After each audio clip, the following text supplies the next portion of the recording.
somebody that expects. Uh-oh. I started a little Uh, late there, Daniel, but I'm starting now. that's okay. I made sure not to say anything important yet. Um, yeah, so the tournament umpire, hopefully, is this godlike figure that everyone can respect, and they don't say anything wrong ever, and they're so nice and everything. That is the goal, and it kind of has to be that way for everything to work. So cross your fingers that all your tournament umpires don't suck, because we have a lot of weight on these tournament umpires.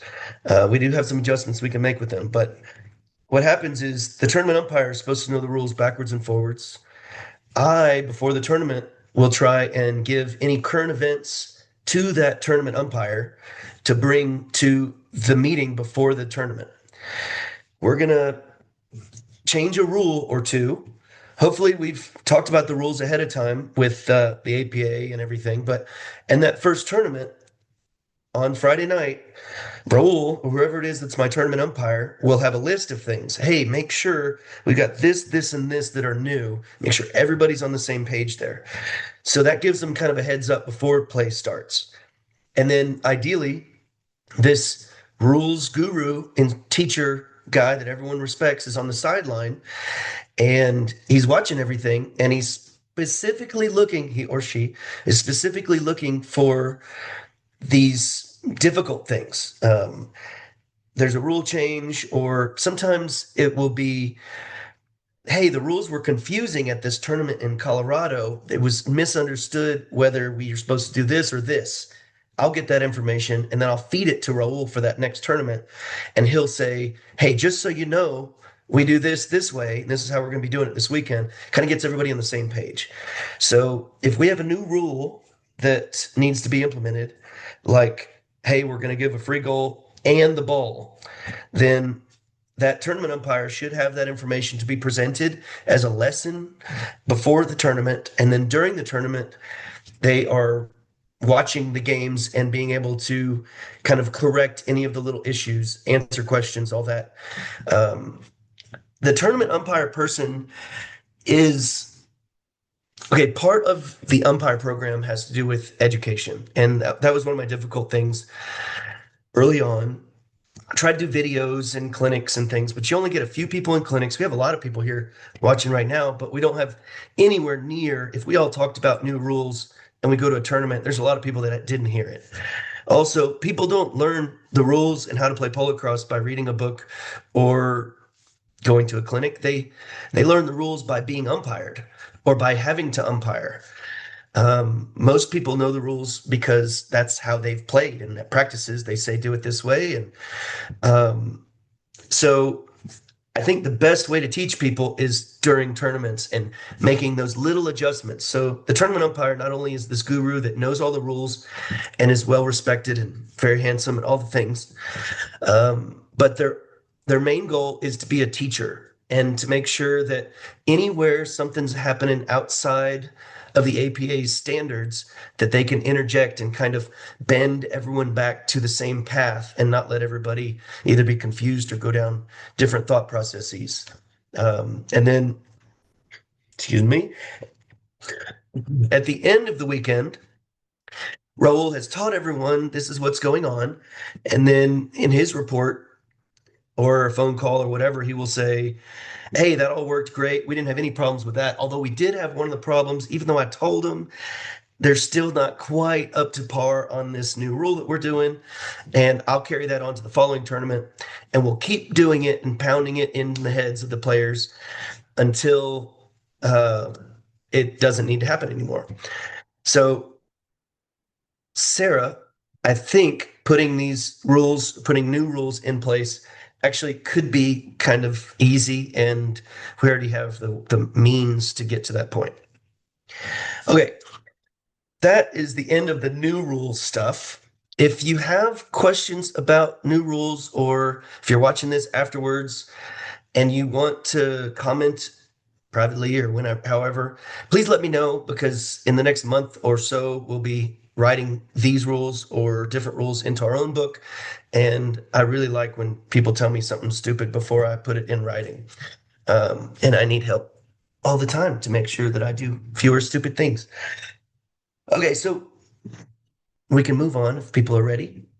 Well, we talked a little bit about the umpire program, and the key takeaway for that is this position of tournament umpire.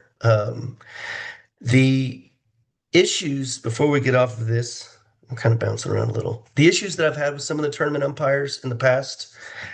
One, I've had more volunteers than normal, and they're different kind of volunteers.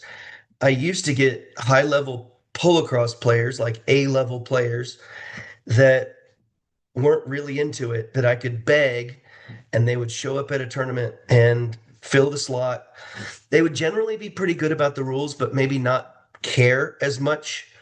It's a chore maybe to them. This isn't all of them, but this is just my experience over the past. It's a chore for them. Um, so there's not a lot of education, not a lot of focus. Uh, Alternatively, this year I've had a lot of people step up that are not top A grade World Cup players. That in fact, almost all of my tournament umpires, almost all of them, are B level and lower polocrosse players.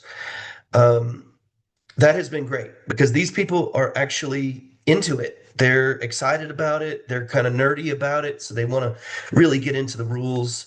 They may not think they know the rules as well as one of these A grade players. So they have to go into the book to verify, which is better than an A grade player that thinks they know the rule and maybe not verifying things. Um, but it comes with some negatives also.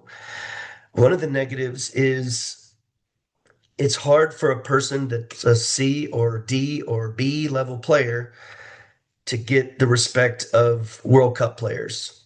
And whenever they're that authority figure, there's a really difficult balance that some of these people have, not being a skilled polocrosse player and still have to be the expert that's telling the skilled polocrosse people how to do it. So it has been difficult. That's been one of the difficulties. The other difficulty is that I've had from some recently is you as a tournament umpire you need to carry respect. Like you're the final say in anything that happens at that tournament. So you need to be able to be respected and what you say goes and all that. And sometimes these lower level players will either bend, and instead of their word being gospel, they will bend to the will of who's around them, or the opposite, they will stand firm and they will no, they will kind of plant their feet and have a battle with some of these high level players and say, no, in fact, since you argue with me, and then they kind of make enemies out of people and make it less fun experience. So there's a happy medium somewhere between making sure you're respected and not getting walked on, but you're not a dick and pissing everybody off too. So I am working. If you know any of our tournament umpires, I haven't named who has which of the issues. I appreciate all of them. But those will be some of the things that I'll try to adjust with some of my tournament umpires. If there's really strong players that are high level players that want to be tournament umpires, I want them. That's great, but they're hard to find these days. So, okay. So the next thing on the list that we had in our little synopsis was talking about positioning, and we can do a little positioning lesson real quick since we're bouncing around a bunch. And the idea is, and I've been to other countries. I've been to World Cup and had chief umpires from other countries that had no idea of any specific positions that umpires should be on. This is top level teams, top level countries that just don't have that in their conversation. I think that's one of the things that really helps us out a lot. I think it's really hard to see everything, and positioning yourself in the right way as a team between you and the other umpire makes you so much more likely to see the things and makes the players actually think you saw it instead of you being out of position and guessing that you saw it, and they'll second guess whether you really saw them go over that line or not. So the way that the positioning generally goes is You are in charge of the field to the right of you. So on the sideline, you throw the ball in. If the play goes to the right, you need to be at the front of the play, following the play. You're on the side of the play, of course, but you're able to look at the ball carrier as they cross over the 30-yard line. You can see where the ball has to hit the ground in a certain spot. Their horse's feet have to be in a certain spot when they release the ball. And so you being up front looking sideways, you can see that 30-yard line crossover. Same with the passes and all that. And the reason it's on the right is because a right-handed player bounces on the right side of their horse.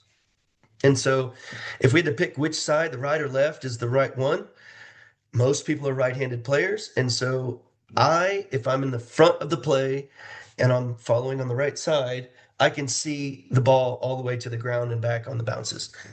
Um, then that area is your area on the right. If the play is in that area and the one and the three are fighting each other, you can drift into that area and monitor everything that's going on in there. You're in charge of calling if it goes out of bounds, if they're in the D, all the stuff that happens in that area.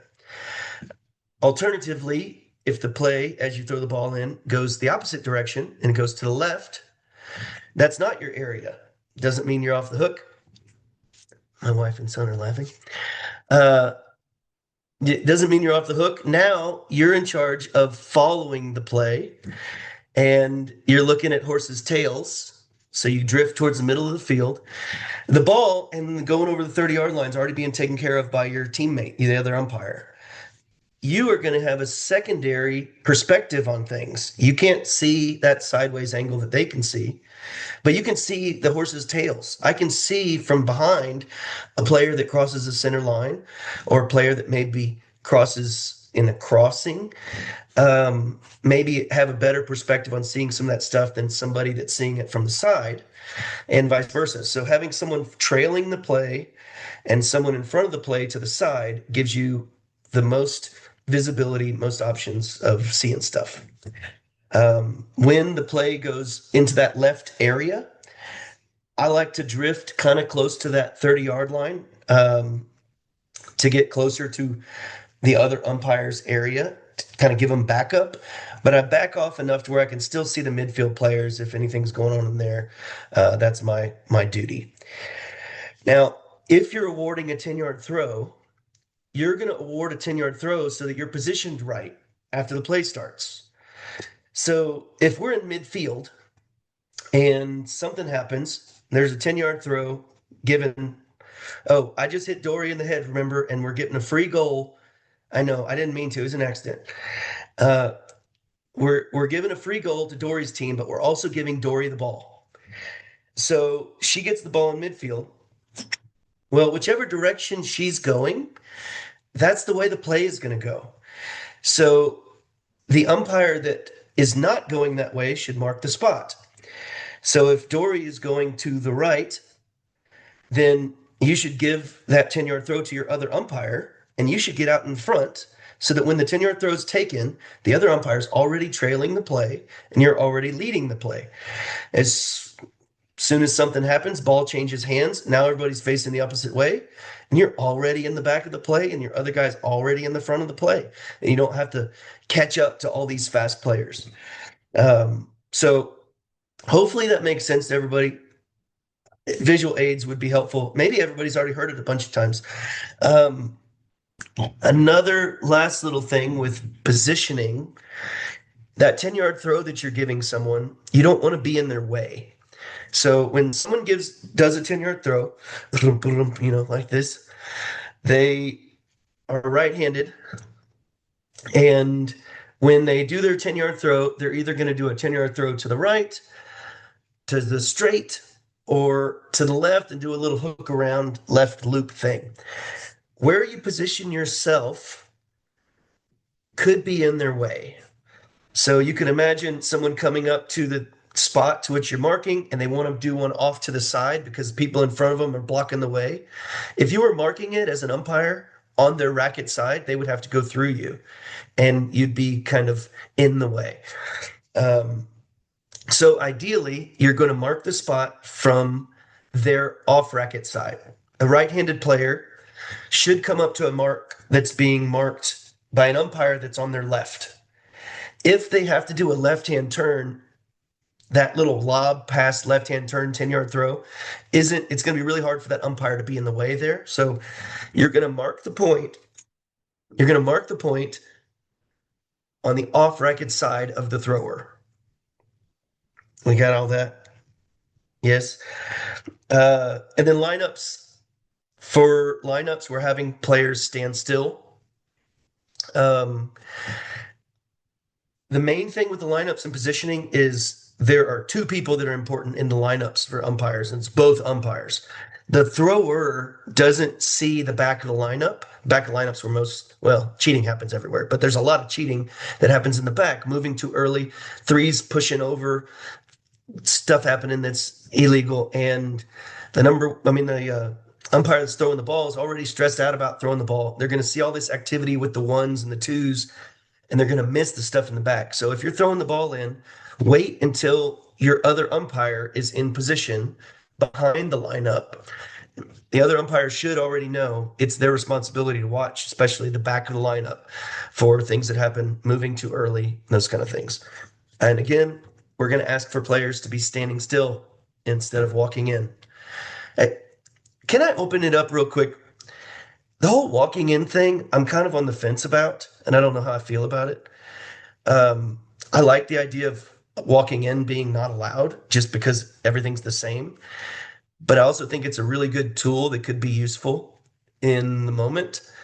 Um, how frustrating is it to you players when you play one game and the umpires ask for lineups this way, and then you go out in the afternoon and they ask for it a different way?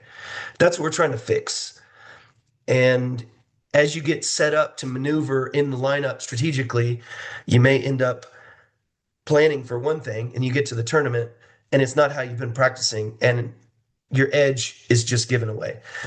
Does anybody feel strongly one way or another on if that's something we should implement or not? As of now, we're going to try it So, unless you if talk I me out of it. may, Yes, you may.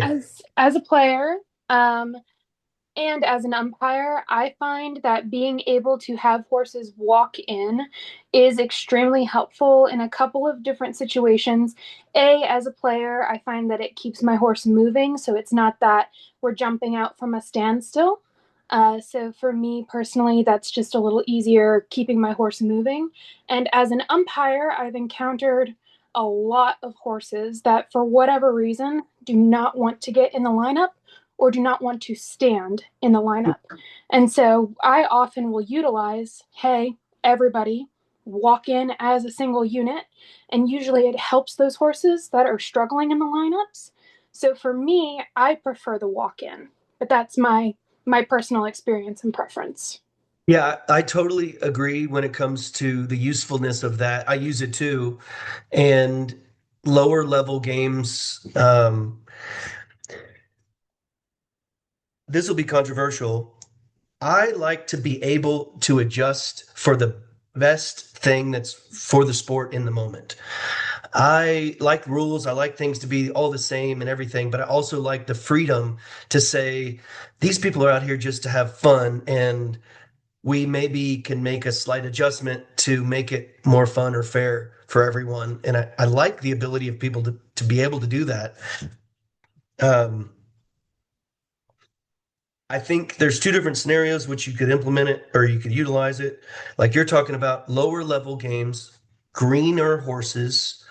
Um, those would be really nice to be able to make it as easy as possible for everybody to do it. It's frustrating whenever five people are in the lineup and one person doesn't get to participate because they have to stand way over there because their horse, won't stand still or spins around or whatever. The other time is in A grade or high level, international too, and it has to do with all of the cheating that happens. And this is the main one that the IPC was interested in. They're interested in the high level stuff. And where they were running into problems was if everybody's standing still, it's easy to see who's moving first and who's cheating. But as soon as everybody starts moving, it was easier for people to cheat. And it made it harder for the umpires to see who was getting an advantage. So I might try and give it as like a general guideline, not an actual rule change, but this is what we're going to try to do. Also, if it's the best thing for the sport in the moment, you have this as a tool that you can revert back to. Danielle, Um, Summer raised her hand and your wife did as Anybody well. raising hands, just start talking. Yeah, just You start were talking. still talking. I didn't want to cut you off. Cut me off. I need So that. a couple things on that. If you're making everybody stand still, say like the last one that's coming to the lineup, they're going to be moving because they just scored a goal. Everyone else is at the lineup. That number one, Jen, sorry, the kids are talking. That number one is coming back in. So, I mean, what are you going to wait for them, a Well, full second to stand still and already then the should ball be doing goes? that.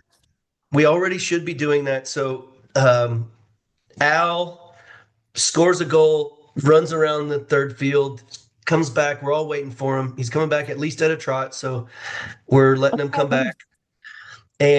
But we're all waiting for him. And when he gets there, the umpires will say, "You need to come to a standstill first. That momentum needs to not be there." And I actually saw several umpires pick that up Not right. in Come the on. game specifically, and they would Come on. make sure that that last person in comes to a stop before the ball gets thrown in. Dory, did you want to say hi? I see you waving at me. Is Summer, did that answer your question? Did you have more to go? Oh, I thought I was on mute. You probably heard the kid talking again. Good I heard the lordy. kids. It's Hold on, Zach had something too. Hey, am I here? Am I live now? Yeah, hi, Mhm. Zach. Okay.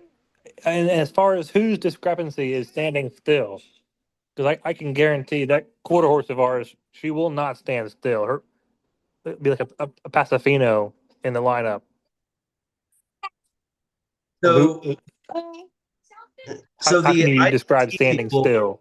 yeah, the IPC people said the same thing whenever they were griping about this in conversation.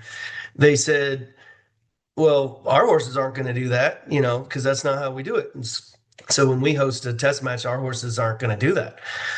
So what the IPC umpire guys suggested is that we all try to do this locally so that we all train our horses to act this way.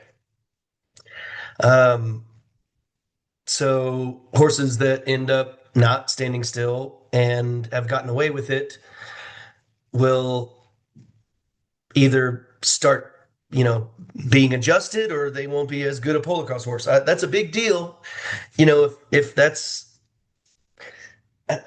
uh, it could be a big deal. I could see a lot of players being frustrated with it. But I think if we use it as a general guideline of let's try to stand and get as far as we can standing, and if we need to adjust, if the umpire needs to adjust in the moment, they have that freedom. Um, and maybe we never have to do that, or maybe we realize, screw this, we're going to be walking in every time. I agree with the comments that have been made already. That I think if you talk to any seasoned player or anyone who has good horses, who has ridden good horses, the absolute last thing we want is for our horses to be flat-footed in the lineout. Um, Now, I'm not saying they need to be jumping the lineout by any means, but they've already tried this overseas multiple times and it's failed miserably, and that's why they incorporated the second line to kind of combat that. So I don't really see why they're going back to something that's already failed. I think the way that it's been done currently, where the player that's scored comes back, waits at the top, they get told to walk in together and then stop for a brief 1 second, then the ball comes in, is by far the most smoothest way, not the most smooth, the smoothest way to do things versus you standing there, you've got an anti horse, the one that just scored is taking their sweet time to come back, and now your horse is being punished because it's antsy and doing its job. but technically Yeah. not standing still. Well, I'll bring those criticisms before we actually change the rules, and there's probably a lot of other people that agree. Hey, I know it Daniel, was the I I most have controversial one. I have a quick question as well, as far as at what point can a team not stand quietly in line to run down the clock, and at what point does the umpire make that decision to say, hey, this isn't what this is meant to do? I mean, I can Well, just see that that being brings used up like another that thing. too. Yeah, so if you're not standing still and you're supposed to stand still, or if you're not in the lineup where you're supposed to be, hopefully they just give the ball to the other team. And the team that's doing it right just gets the ball every time until the other team there shouldn't be a chance for the umpire to be taken advantage of that way. Maybe it is. Where I see it though, and this is a real thing, and I need to write this down because I can change this rule. Maybe. Right now it says you must return to the lineup in a reasonable amount of time. And then we didn't say what reasonable was at the time whenever we made this. And so we added something that says reasonable is at least a trot. And so there will be players that take advantage of this. They go shoot their goal. Everybody else is in midfield, so they're back to line up quickly. And they do this slow prance back to the lineup. Dave Finch is showing his belt buckle that he won, possibly using that same strategy. Uh, but but I think there's a flaw in that rule. The two things that are bad, you could have I don't remember Dave doing this, Finch doing this, but maybe he did.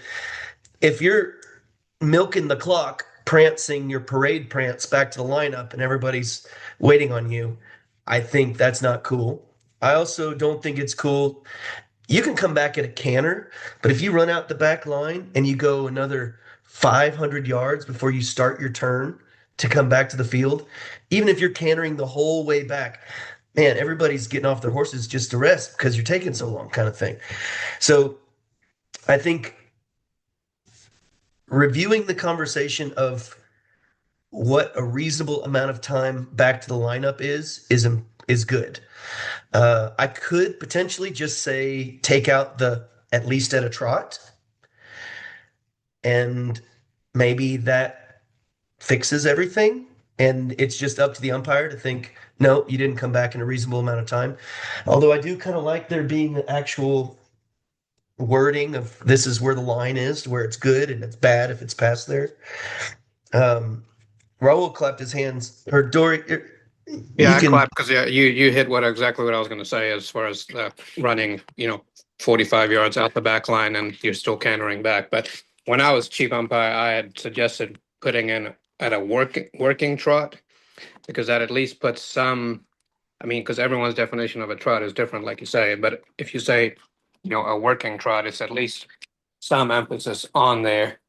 It was decided that we should hold off on that because for that very argument you just said that the three that's just been scored on and the other team is making a comeback realizes that the opposition is making a comeback, so they run 15 yards out the back line and then they coming back at a working trot, but they've wasted 10 seconds in that time, so it didn't go anywhere. But I agree, I think it's something that needs to be revisited because Okay, so you do I'm see just it going being to used. read it right now. It says a reasonable amount of time will be allowed for players to line up.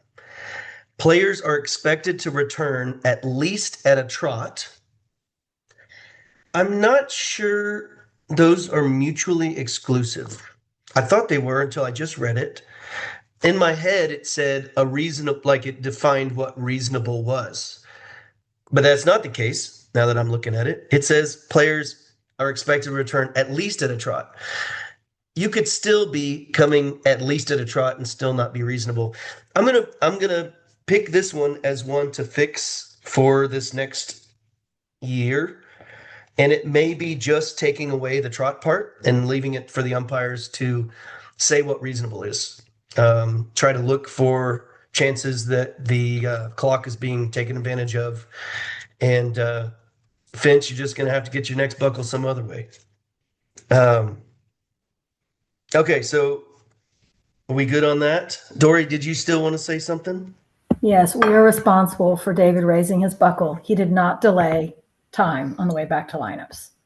Luke and David. Anyway, however you want to do it, I think just it needs to be clear. I think the lineup thing, I get what you're saying. You guys want to canter in, I'll canter in. You want to walk in, we'll walk in. You want to stand, happy to stand. I think though, if it is not clear, it is unfair.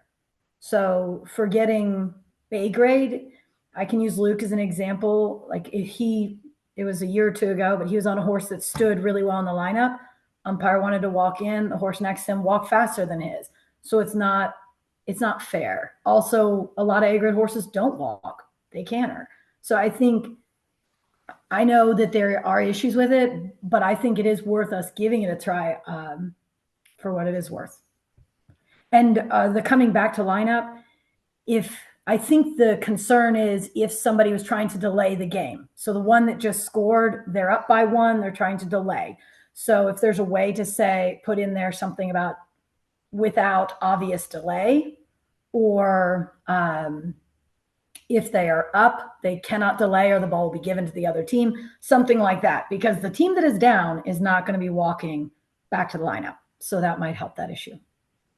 You know, another thing that might help it is if we were to penalize people for overriding these safety lines, at least the scenario where someone is running way off the field before they enter back. I remember some of the guys on the main field at Nationals, they would run almost looks like they're running through the tents, and then they'd run down the dip and make it all the way to the tree line, almost to where that second field is before they'd turn and come back to the lineup. And I was just thinking, okay, this rule, the wording right now isn't working for me in this scenario. I need to fix it. So, um, yeah, that'll be one that we make adjustments to. Uh, what do you guys think about Hey, if? Daniel, Hey, real quick.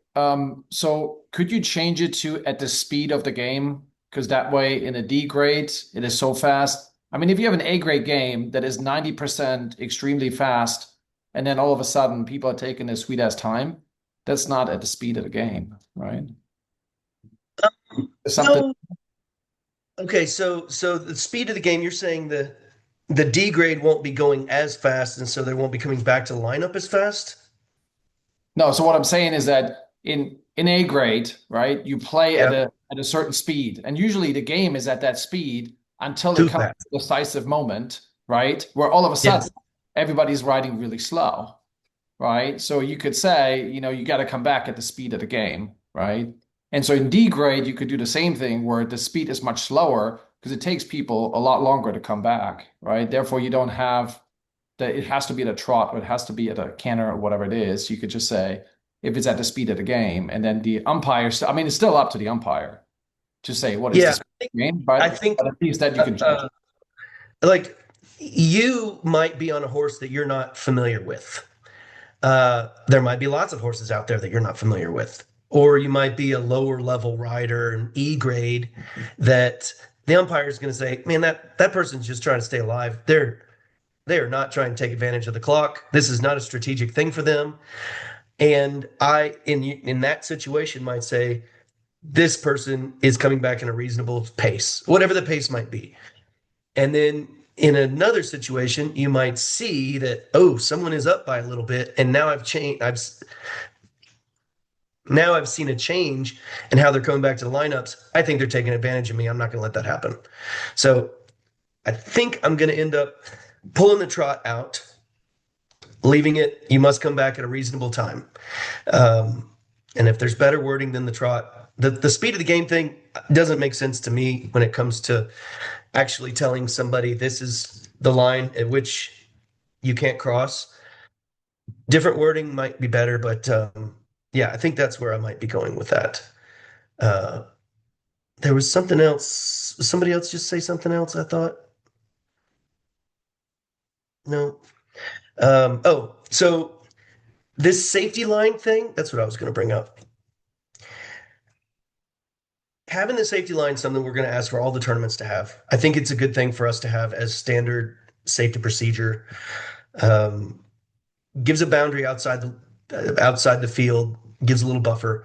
What are your thoughts? How much do you think the players would hate it if we penalized the players for crossing that line?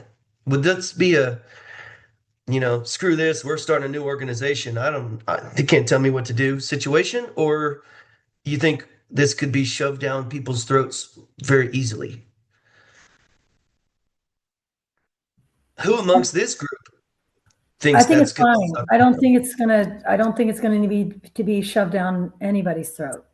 I think it'll be fine for me. I think, yeah, I agree. If it's standard within reason, I think it'll be fine. But my discussions with IPC have already been going on about this very rule is that the problem with it being black and white is you've got different countries with different field conditions, with different weather, where you cannot enforce that. There's no way you can enforce even a 5 meter boundary in the UK when the grounds are, 2 inches deep of mud. Because what's going to happen is that player knows they're going to get penalized. They're at a flat gallop, and now all of a sudden they're trying to one rein their horse, and their horse comes down. So Right. that's what a lot of other countries have voiced concern about this rule too. Is that while nobody's objecting that there needs to be some safety, I think that's a very obvious thing. There needs to be a little bit of flexibility to adjust this based off of field conditions. Marley, did you want to add to that?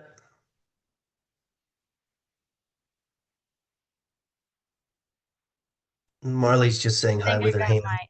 I'm sorry. I think I got There my she is. here to work.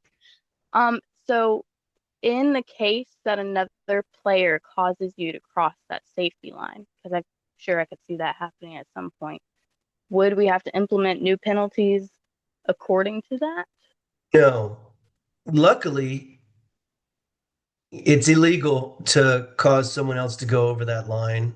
And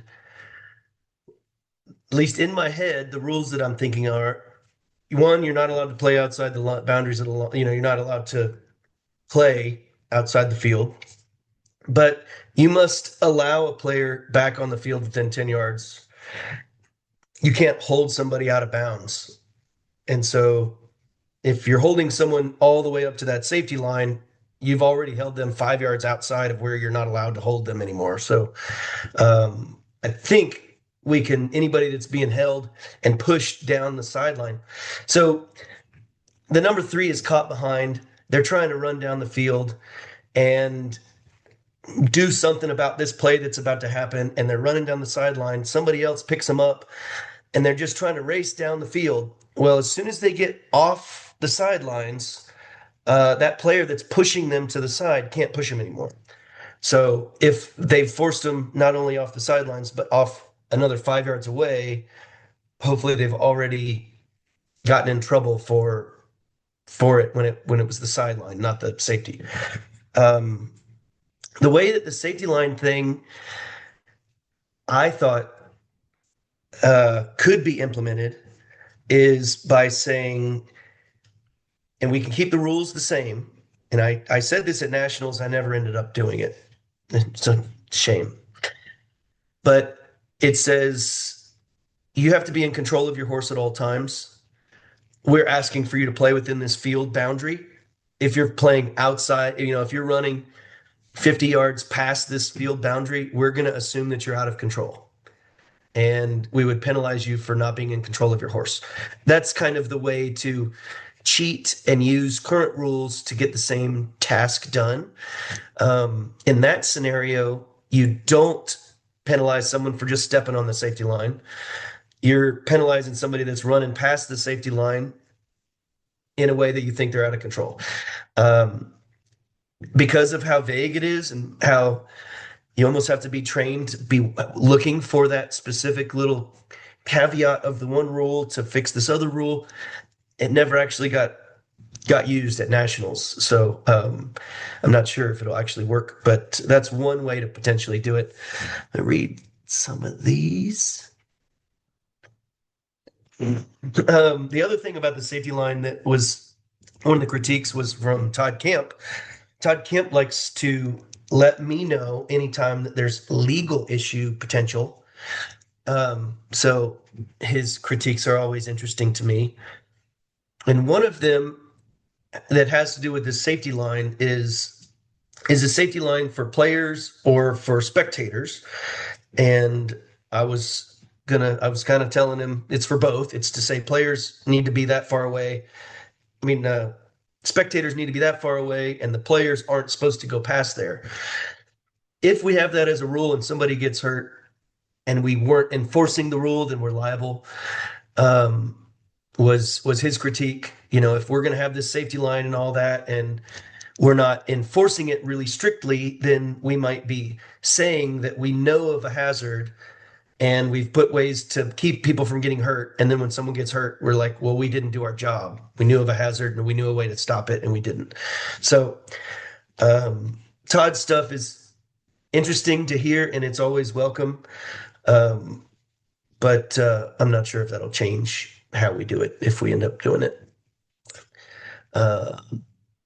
And then the safety line, Dave Finch asks where that is. So um, sounds like 5 yards is the consensus of the distance away from the sidelines. So the table and announcer and Paul Johnson, the statistician, all that stuff will be at least 5 yards away from the sideline. There's a dotted dashed line 5 yards away from the sideline. So everybody's chairs and speakers and dogs and stuff is at least 5 yards away from the field.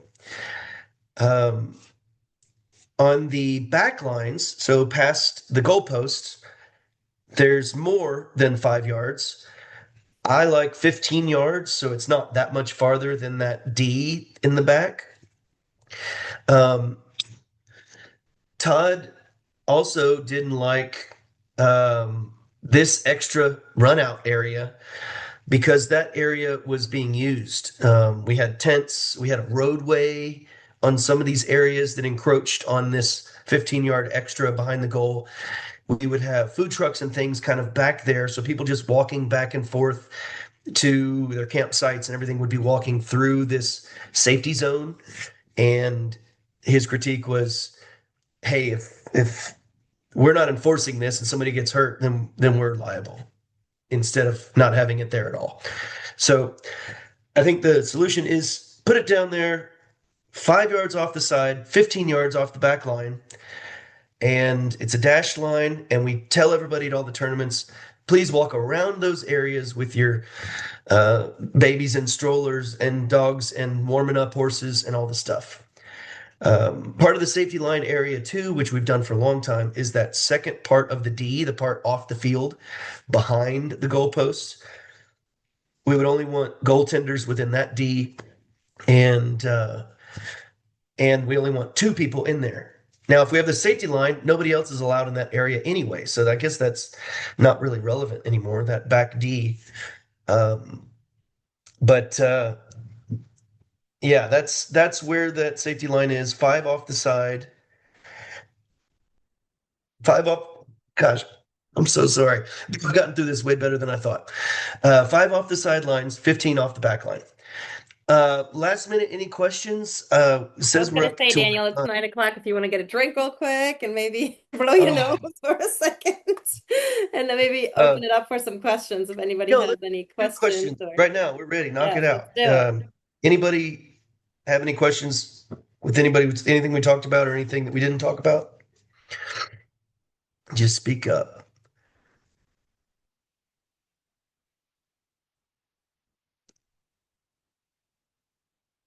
So David says 5 yards to 15 yards off the back line. It'd be good if it was flexible off the back line because not all fields can accommodate a 15-yard off the back line. I actually have never seen your field, David, but I'm guessing maybe your field or one of your local fields has an issue there. Um, I would hope that there was at least 15 yards out the back of the back line before someone runs into a barbed wire fence or a vineyard or whatever other things are there. I would hope there's 15 yards past the back line at a tournament. David, do you there's mind? there's probably one-offs, just like Raul brought up with safety of weather, mud, or David's situation. If he's wondering, what if there's not enough room? I think those one-offs can, we discuss it with you and figure it out, but we have the overall guidelines. So the scenario is, okay, there's Nick Cheeseman's house doesn't have enough room to have the back run out as much on one side. He's got it almost everywhere, but on one side, his road or his fence or something or a tree or something is within that 15-yard window. And we say, hey, be careful, there's a tree or a fence or something. And we do that at the tournament meeting. And then something happens to where somebody runs over a car that's on that road or hits the tree or the fence or whatever. Is that just how it goes, or did we fail our membership because we knew where safety was and we let them not be safe? That would be my question to you, Dory, as she just turned her camera off, so maybe she doesn't want to answer. Honey, we're at 9:05. But that would be the question there. Anybody else have any other questions? Sorry, we need to get through this fairly quickly. So, the Arnold family asked if there was any umpire clinic scheduled for 2026. We do not have that, but I think Daniel and I can chat and figure maybe some. I think everybody on this call that has never, or I know a lot of you are great umpires already, but if you can shadow umpire, like Daniel said in the beginning, that is the best way to learn. Umpire during your club practices, shadow umpire. My favorite umpire clinics are alongside play day or some sort of playable practice or something. I really, if I was doing an umpire clinic, would want it to be alongside a play day so I could have umpires and yell at them in the moment, in real life, while the game's going on. And it being low key play day means they can suck at umpiring, and it's just, it's fun polo cross for everyone that's there. And then you get to give one-on-ones every chucka with different umpires to show them what they've learned in the classroom part. If people have some play days coming up and they want to do an umpire clinic alongside their play day, or if they want to do an umpire clinic and they have enough people to actually play polo cross, that's the best way. Doing an umpire, let's sit down and just go over the rule book thing, is helpful, but it's most helpful me putting a radio in your ear and you going out there with your umpire jersey on and blowing the whistle at people and me telling you that you did it, or someone else telling you did it better or worse than last time or whatever. So if you want to, I don't know that my schedule will allow for me, but if you think you have a group that wants to do an umpire clinic, try to format it in a way that you have enough people to play actual polo cross for fun. And I will either try and go or try and send a representative that is capable.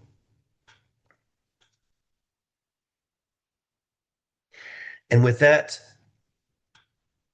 I don't see any more questions. So contact me specifically if you like. Otherwise, thanks for coming. Thanks, everyone.